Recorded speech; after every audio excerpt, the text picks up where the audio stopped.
think you need a literary agent where you've got to a point with your book where you feel like you've got it the best you possibly can on your own. Maybe you've sent it to a couple of friends and they've given you advice, but you're at the stage you really need professional input. It doesn't need to be completely polished, but it does need to be kind of finished and at a point that you feel like there's no more that you can do on your own.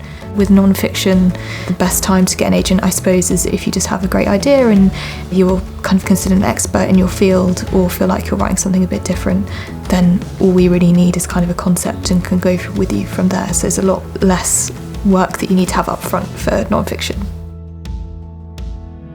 I love an original voice, but for me, the most important thing is character. We always remember the biggest protagonists of our time. Think Harry Potter, Romeo and Juliet, Jack Reacher, and our very own Eleanor Oliphant. For me, it's all about the hook, probably, because you're just looking at so many. You're getting hundreds every week, so anything that kind of sounds a bit different can grab me and stand out in the pile will definitely draw me in. And then once I've opened it up, after that, it's probably the voice. I've got to connect with the voice. I suppose when I'm looking for submissions, I really look at themes. So if a theme is particularly powerful, I'm usually very gripped by that. So I'm often looking for what the author is trying to say in their story, what ideas are they trying to explore, and what do they hope the kind of reader will take away from that story. For non-fiction, what I love the most is something that's original, something that's saying something new, and I really am looking for people with expertise, whether that's because they've been researching something for a really long time or that they have first-hand experience on what they're writing about. If somebody wants to submit to the agency, they have to go online, look at our website. We've got profiles for all of the agents on there, what they're looking for, particular books they've read and loved in the past, so you can get a sense of who your writing will best suit. Make sure you're submitting to them, and on our contact form on our website, it'll ask you for your genre, and so you have to make sure that you do select your genre. That's really important, and knowing your genre is really important. It really helps us realise you've got an awareness of your book and where it sits in the market.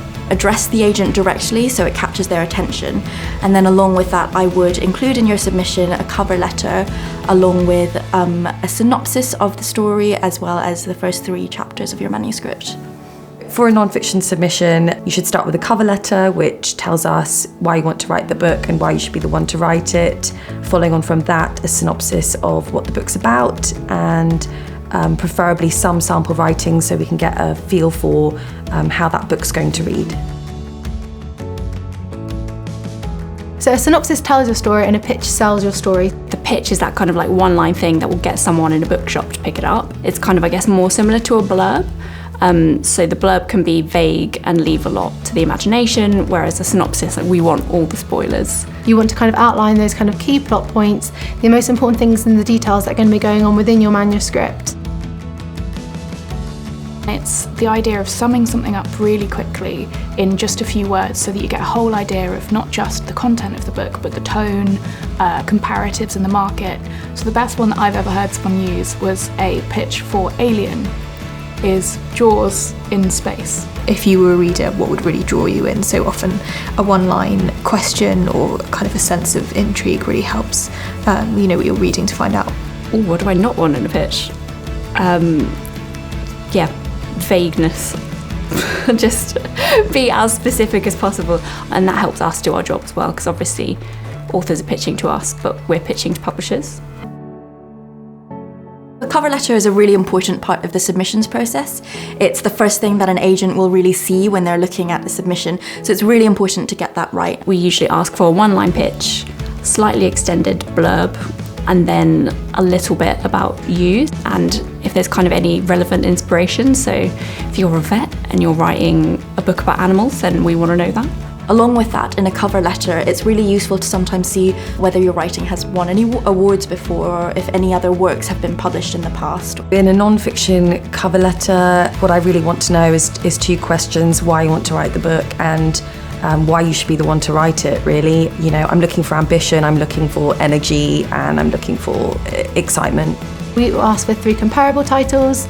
For some authors, they might be more obvious than others, and it's important to find a bit of flexibility in the type of books that you're comping to. So, for example, you might be inspired by the voice in a certain novel. It doesn't need to be kind of copy and paste. It's just about looking at where you can kind of see your book sitting on the bookshelf. Try to use a title that gives us a flavour of the manuscript that you're sending in.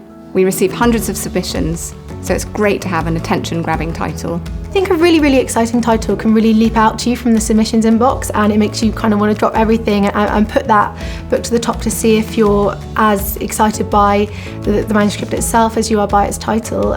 For me, title is not important at all, so that's for non-fiction. I love actually helping authors come up with titles, and I think through that process of developing the proposal, which goes to editors, a wonderful title will usually reveal itself. Even once a publisher has bought the rights to the book, they may as well want to change the title at that stage. The publisher technically has final say, but everything's in conversation with you, and that's where having a really good agent helps, because they can really fight your corner on that and making sure your opinion and voice is heard, but everything's done in collaboration.